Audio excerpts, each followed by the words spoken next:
कहावत है ना, केहू से केहू कहत नहीं खे काकी, आ जानला बिना केहू रहत नहीं खे बाकी।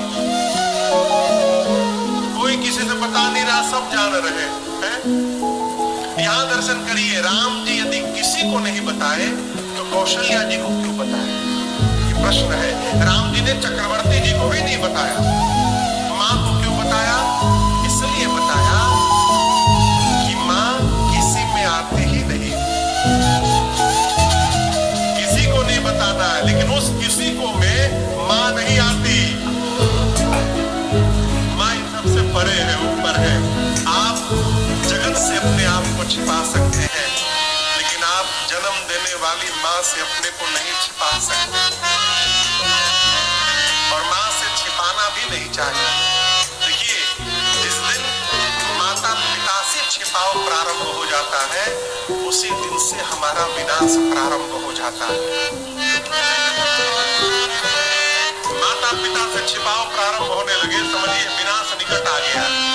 राम जी किसी को नहीं बताए, माँ को बताए। माँ सब जानती है, इसलिए माँ के सामने छिपिए मत, माँ के सामने छपे रहिए, आंखों में छपे रहिए। माँ की दृष्टि जब तक बनी रहेगी, संसार में कहीं रहिएगा, कोई आपका बाल बाका नहीं कर सकता। बने रहिए।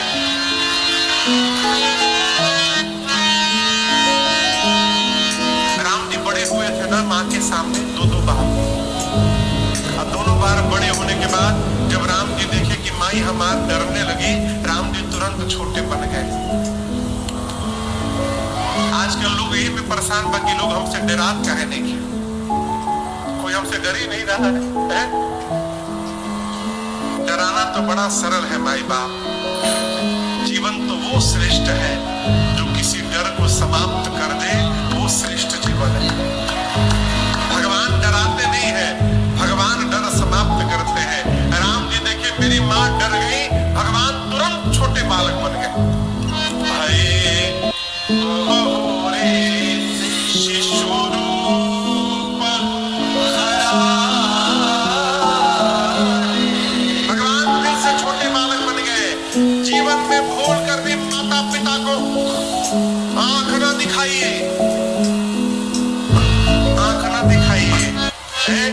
जिसने हमको देखने लायक बनाया, हम उन्हीं को आंख दिखा रहे हैं। हंसी तो तब आती है जब लड़का बाबूजी से कहता है बाबूजी तारा बुझात नहीं खे, बाबूजी के नहीं खे बुझात, हमरा बुझाता। ये दुर्भाग्य है जीवन का। इस अपराध से अपने को बचाइए। कितने भी बड़े पद पर बन जाइए माई बाप, लेकिन अपने माता पिता के आगे छोटा लड़का बन के रहिए। जब तक छोटा बन के रहिएगा, माता पिता का आशीर्वाद प्राप्त होता रहेगा और विकास प्राप्त करते रहेंगे।